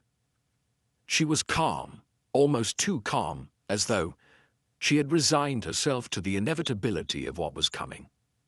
Her eyes flicked between Harris and Benjamin, a brief flicker of hesitation crossing her face. "I know why you're all here," Emily said, her voice soft but steady. "But you have to understand, I had no choice." Harris took a step forward, his gaze never leaving hers. "You always have a choice, Emily. You chose to betray your family, and you chose to kill your aunt. You chose Benjamin." A flicker of guilt passed over her expression, but she quickly masked it with defiance. "I did what I had to do. Eleanor was a threat to everything I wanted. The legacy, the Cartwright name. She stood in the way of everything I deserved." Benjamin moved to her side, a shadow falling over her. "That's right. She never understood, never appreciated what it meant to be part of this family. Emily was the only one who saw the potential. She was the one who understood what I had to offer." Emily's eyes shifted uncomfortably, but she didn't speak. "You used her, Benjamin," Harris said, his voice low but piercing. "You fed her lies. You manipulated her into believing she could reclaim a place in the family by murdering your own sister, no less." Benjamin's gaze hardened. "She was weak. Eleanor was a liability. Emily, however, she was my future." Harris took another step closer, his voice unwavering. "The truth has already come out, Benjamin. Your plans have failed. And now, it's time to face the consequences." Benjamin's eyes flashed with fury. "You think you've won. This isn't over. This will never be over." Before Harris could respond, Emily's voice cut through the tension, low but laced with something he hadn't expected. "Regret. It's over, Benjamin. I've seen what I've become. What we've become." The silence that followed was heavy, as though the room itself was holding its breath. Harris knew they were at the crossroads now, the final confrontation. He could see the hesitation in Emily's eyes, the weight of her actions starting to crush her resolve. "You can't escape it, Emily," Harris said softly. "You did what you thought was necessary, but in the end it wasn't. You've already lost everything. You just don't realize it yet." For the first time, a tear welled in Emily's eye. It was small, but it was enough. Enough to show that, beneath the layers of manipulation and self-justification, there was still a human being. A person who understood the magnitude of what she had done. Benjamin took a step toward her, his face twisted with anger. "No, you don't get to walk away. From this, you made your choice." But before he could say more, Henley moved in, his voice sharp. "Benjamin, you're under arrest for conspiracy to murder and aiding and abetting a crime." Benjamin's face twisted into a sneer. "You think I'll go quietly? I'm not finished here." But as he moved, it was clear that he was outmatched. Harris stepped forward, calm and collected, as he read Benjamin his rights. The truth was clear now. Everything was falling apart for the Cartwrights. There was no more room to run. Emily stood frozen, her eyes wide, as though everything had suddenly come into focus. She looked from Harris to Benjamin, and finally back at him, the full weight of her actions crashing down on her. "I didn't want this," she whispered, the words a hollow confession. "I just wanted to belong." Harris's voice softened. "We all want to belong, Emily. But there's a price to pay when we lose sight of what really matters." The tension in the room faded, and though the storm outside raged on, inside, the truth had finally come to light. The case was closed. The tension in the room, so palpable moments ago, had dissipated, replaced by a quiet sense of finality. Benjamin and Emily stood, defeated, caught in a web of their own making. As the officers moved in to cuff them, Harris allowed himself a brief moment to breathe. It was over, or so it seemed. But Harris had learned long ago that things were rarely as simple as they appeared. Even now, as he watched Emily's face crumble and Benjamin's defiance dissolve, a small, nagging doubt lingered at the back of his mind. He wasn't one for superstition or paranoia, but there was something unsettling about the way everything had unfolded. How smoothly the pieces had fallen into place. It almost felt too perfect. "Take them to the car," Henley said to the officers, breaking Harris's reverie. As the two criminals were escorted out of the room, Henley turned to him, his expression one of mild relief. "It's done, Harris. The case is closed. We can finally rest." Harris didn't respond immediately. Instead, he crossed the room, his eyes scanning the various objects that adorned the walls of the old mansion. The quiet hum of the storm outside seemed to draw his focus, the rhythmic tapping of rain against the windows a counterpoint to the stillness in the room. "Are you sure it's over?" he asked, his voice low, almost to himself. Henley raised an eyebrow. "What do you mean?" "We've got both of them. The motive was clear.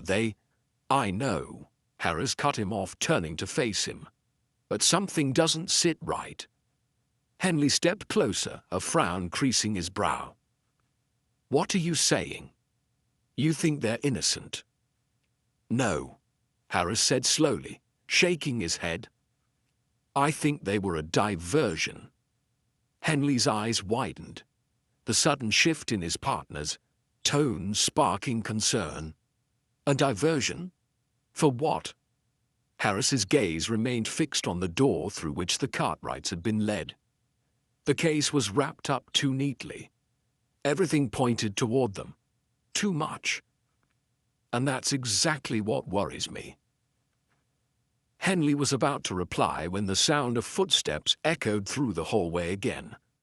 And a moment later, the door to the study opened. This time, it wasn't the officers, but someone else. Someone who shouldn't have been there. It was Professor Edmund Hale. The distinguished academic had been a trusted advisor to the Cartwright family. A man whose intellect was widely admired. Harris had spoken with him briefly at the beginning of the investigation, but at the time, he hadn't made much of an impression. He was a distant figure, well-mannered, polite, but largely uninvolved in the drama that had unfolded between the family members. Now, standing in the doorway, Hale's eyes were wide with a mix of urgency and concern. He was holding something in his hand. Something small, wrapped in a piece of cloth. "Detective Harris, I need to speak with you," Hale said quickly, his voice tinged with an emotion Harris couldn't place. Harris's stomach twisted with unease. "Professor Hale, what is it?" he asked, his eyes narrowing. "What are you doing here?" Hale stepped forward, casting a quick glance over his shoulder as though to ensure no one was following him. His eyes flicked to Henley, then back to Harris. I've just come from the study," he said, his voice shaky. "There's something you need to see." Harris's heart rate quickened, sensing that the professor's sudden appearance wasn't a coincidence. "What is it?" Hale didn't immediately respond. Instead, he carefully unwrapped the cloth in his hands, revealing a small, intricately carved box.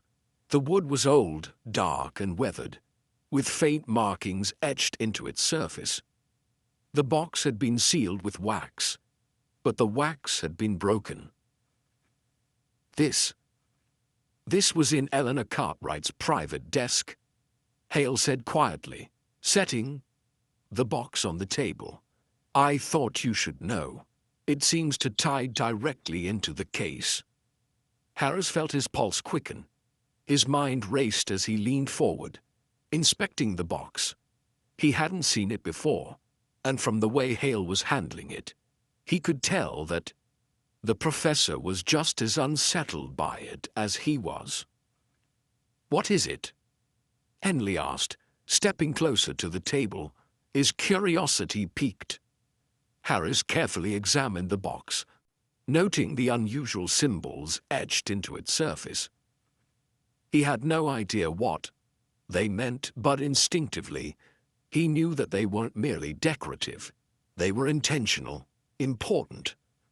Harris's fingers hovered over the box, but he hesitated.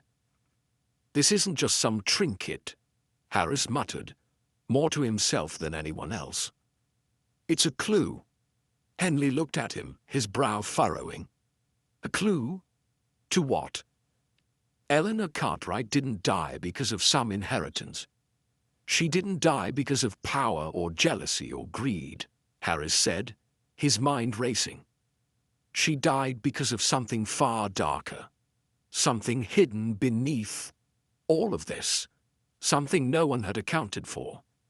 Hale, looking more nervous by the second, stepped back as Harris carefully opened the box. Inside, there was a small piece of parchment, yellowed with age. Harris unfolded it, his eyes scanning the writing, his expression changing as he read. "What is it?" Henley asked again, his voice low. "It's a letter," Harris replied, his voice tight with realization. "A letter from Eleanor Cartwright. But it's not just any letter." The professor stepped forward, his face pale. "What does it say?"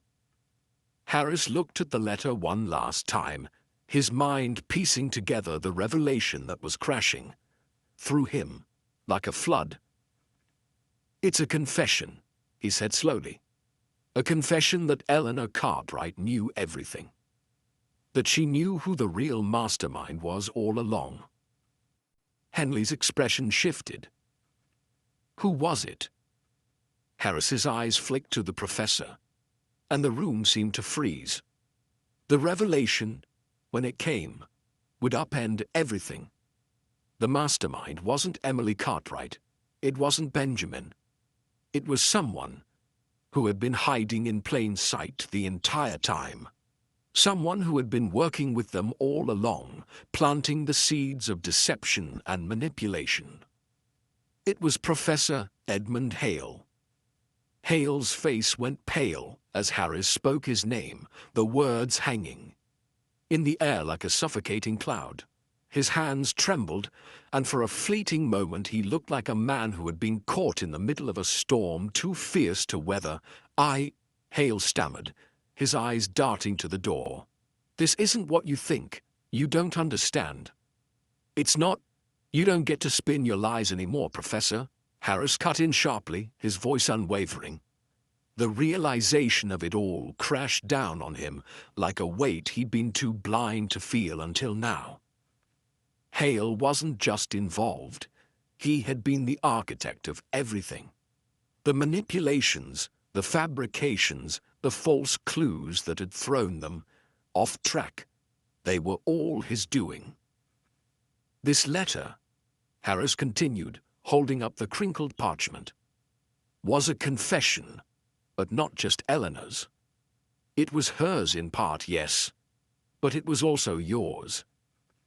His fingers tightened around the edges of the paper as he addressed the professor directly. "You thought you could control everything from behind the scenes, didn't you? The inheritance, the power, the family's downfall. You've been pulling the strings, Professor Hale, from the very beginning." Hale's back stiffened, his eyes narrowing in a mix of disbelief and defiance. "You're making a grave mistake, Detective," he said, his voice suddenly cold. "I've spent my life studying the human mind. I know exactly what it takes to manipulate the truth, to shape a narrative. You've only seen part of the picture." Harris stepped closer to the table, his eyes never leaving the professor. What part of the picture, Hale? The part where you use your influence to twist everything, to make people think they're looking at something completely different. The part where you hide behind the family, waiting for them to destroy each other, while you collect the spoils. The professor's eyes shifted momentarily, betraying the slightest flicker of guilt, but it was gone just as quickly, replaced by a veneer of calm. You don't understand, Hale repeated, but his voice was weaker now, as though the very weight of his words was starting to drag him under. Harris didn't flinch. He was close, now too close to let this slip away. I understand perfectly, he said, his voice low and commanding. You used Emily, Benjamin, and Eleanor. You manipulated them, played their weaknesses like a maestro conducts an orchestra. But what you didn't count on, Hale, was me. He paused, allowing the silence to stretch between them. I was one step ahead of you all along. The professor's eyes narrowed with renewed anger. You don't know the full story, Harris. You've only scratched the surface. You think I did this for money, for power? You couldn't be more wrong. Harris leaned forward, pressing harder now, refusing to let go. Then tell me why. Tell me why you used them all like pawns. Why the elaborate web of lies? You weren't just after wealth. What did you want, Hale? The professor's gaze flicked to the door again, as though considering escape. But there was nowhere to run. He was cornered. Finally he spoke, his voice barely more than a whisper, raw with the weight of something long buried. It wasn't about money, he said slowly. It was about redemption. He seemed to hesitate for a moment, as though weighing the decision to reveal the truth. You see, Eleanor and I... He stopped, swallowing hard. We were supposed to be together years ago, but she chose him. Hale spat, his bitterness spilling over. She chose Charles, the fool who didn't understand her. I spent years waiting for her to realize the mistake she made. And when the opportunity came, when she was vulnerable, I made sure to push her toward the edge. Harris felt a flicker of recognition. It was the missing piece, the motive that had been so elusive, the real reason behind the cold cruelty Hale had exhibited. This wasn't just about control or wealth. It was personal. This was a man who had carried a grudge for years, simmering in his own bitterness, waiting for the right moment to strike. You thought you could destroy everything, Harris said, his voice steady, despite the storm of emotions churning inside him. That by manipulating Eleanor, by getting her to turn on her family, you could make her regret her choices. You wanted to see her suffer, to feel the loss of everything she held dear. And when it didn't work out, when she started to fight back, you killed her. Hale's lips twitched into something that could almost be mistaken for a smile. It wasn't supposed to go that way. But I never meant for anyone else to get hurt, he said quietly, his eyes hollow. But sometimes things get out of hand. Sometimes you can't control the aftermath. Out of hand? Henley interrupted, his voice thick with disbelief. You killed Eleanor Cartwright, and you're calling it an accident, a casualty of your twisted plans. Hale didn't answer. He stood frozen, looking at the floor as though willing himself to disappear. For a moment, the room was silent, except for the sound of the rain battering the windows. Detective, Hale finally said, his voice small and resigned, I don't expect you to understand, but I do expect you to let me go. Harris's jaw clenched. There was no way Hale was getting out of this. No, he said firmly, his voice cutting through the air like a blade. "You're not getting away with this. Not this time." But as the officer stepped forward to take him into custody, a sudden frantic sound echoed through the room, a muffled thud. Harris spun toward the door just in time to see a figure darting down the hallway, their silhouette barely visible through the darkness. "Damn it," Harris muttered, instinctively reaching for his gun. Henley shouted for backup, but Harris was already moving, racing down the hallway after the fleeing figure. He knew deep down that the truth hadn't been fully exposed. Not yet. There was someone else involved, someone who had been orchestrating everything from the shadows. He followed the figure into the darkness, his footsteps loud against the empty floor. The chase was on. And in that moment, the unfinished business, the lingering doubts, began to unravel at last. The rain had slowed to a soft drizzle by the time Harris reached the end of the corridor, his breath sharp and ragged from the chase. His shoes slapped against the stone floor, the echo of his hurried steps bouncing off the walls, a reminder that the game was far from over. The figure he had been pursuing had vanished into the labyrinth of narrow alleyways and shadows, slipping away like a ghost into the night. His heart raced, a mixture of frustration and anticipation gnawing at him. For all his experience, he couldn't shake the sense that he had missed something. Something small, yet significant. There was a whisper in the back of his mind that refused to be quieted. A detail he had overlooked in the midst of the frenzy. A piece of the puzzle that didn't quite fit. He paused for a moment at the end of the hall, his hand resting against the cool stone of the wall. The air was thick with tension, and in the silence, it was almost as if the whole building held its breath, waiting for the next move. Harris closed his eyes for a brief second, his mind racing back to the moment when Hale had confessed. The Kai. Pieces had fallen into place, but there was something about the professor's final words that nagged at him. "I never meant for anyone else to get hurt." The words echoed in his mind like a haunting refrain. It didn't make sense.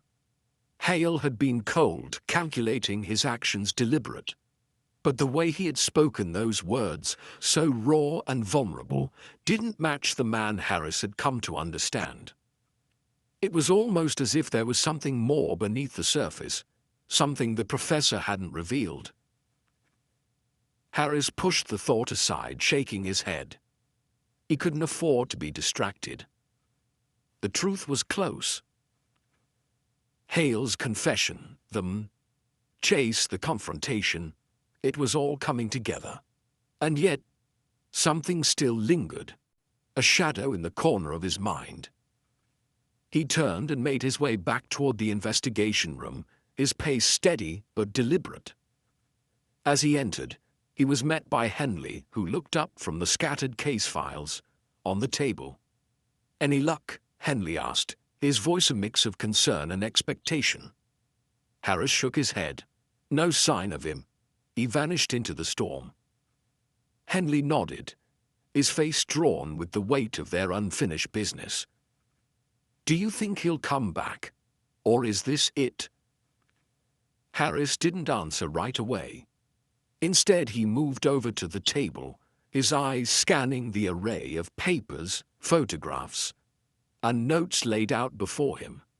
The case had seemed so clear-cut just hours ago, but now, with Hale's flight and the uncertainty that still lingered, Harris couldn't help but wonder if they had missed something crucial. A flicker of movement caught his attention. It was a small detail, tucked away in the corner of a photograph, a scrap of paper barely visible but unmistakable.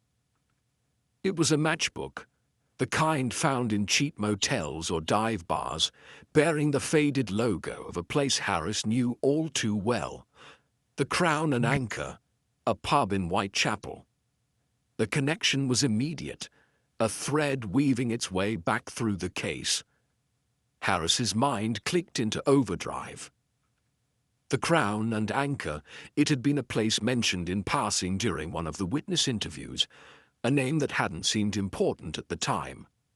But now it took on new meaning. He leaned closer, studying the photograph more carefully. The matchbook was not just a throwaway detail, it was a clue, and its placement in the photograph was intentional. It was a breadcrumb, one that Harris was now determined to follow. The Crown and Anchor, he realized, was not just a random location. It was a place where secrets had been exchanged, where deals had been made, and where the threads of this entire mystery had started to unravel. He turned to Henley, his voice calm but urgent. "We need to go to Whitechapel now." Henley raised an eyebrow, but didn't question the urgency. "You think this will lead us to Hale?" "I don't know," Harris admitted, his mind still racing. "But it's our only lead. If there's one thing I've learned, it's that nothing in this case was ever what it seemed." As they left the office, Harris felt the weight of the case settle on his shoulders once again. The Crown and Anchor. He couldn't shake the feeling that this was where the final pieces of the puzzle would fall into place.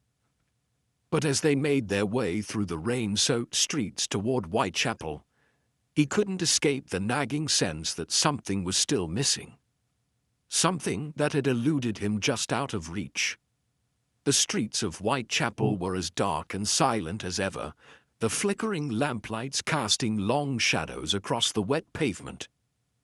Harris and Henley moved quickly, their footsteps muffled by the soft patter of the rain. The Crown and Anchor loomed ahead, its crooked sign swaying gently in the wind, a reminder of the twisted path they had taken to get here. They entered the pub cautiously, the door creaking as they stepped inside. The place was nearly empty, save for a few lone figures hunched over their drinks.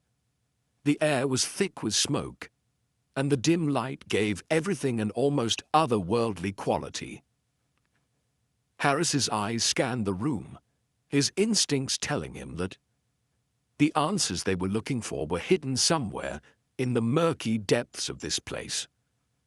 But as his gaze fell upon the bartender, a burly man with a face that seemed to have been carved from stone, something in the back of his mind clicked.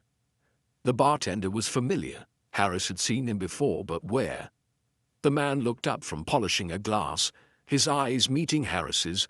There was a flicker of recognition, but it quickly vanished behind a mask of indifference. "What can I get you?" the bartender asked gruffly. Harris didn't respond immediately.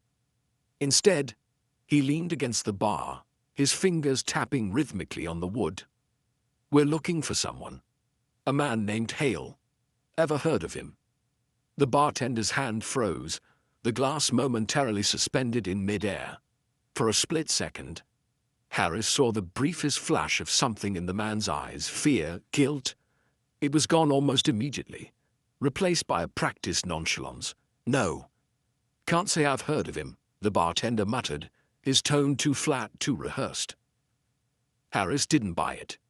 He could feel the tension in the air, thick and oppressive. And as he stood there watching the man's every move, he realized that they weren't the only ones being hunted. Hale wasn't just running from them.